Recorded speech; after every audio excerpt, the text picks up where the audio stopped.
How to change Instagram email or add another email to your Instagram account. Hi everyone, welcome back to our channel App Guide. In today's video I will guide you on how you can simply add another email or change your Instagram account's email, so just make sure to watch the video till the end.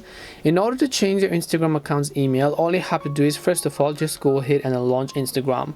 Once you launch Instagram, just come to your profile page, tap on the three lines icon from the top right and then go to settings.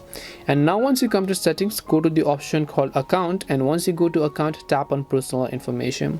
And once you tap on personal information, here you can see email address, and you can see one of the email address that I've added. So if you'd like to add another one, all you have to do is just cross this out and then enter the new email address that you want to use. Once you enter the new email address that you want to use, just tap on the check button here. Once you tap on check button, you can see the new email address has been successfully added, so just tap on OK and then come back. You'll be able to find out that you have added a new email address. Now if you want, you can also verify that email address by simply logging in over here, and you might as well receive an email. When you tap on that email, your new address will be verified as well.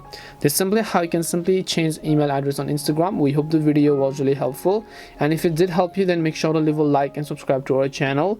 If you have any questions, feel free to leave them down. Thank you very much for watching, and see you in the next video.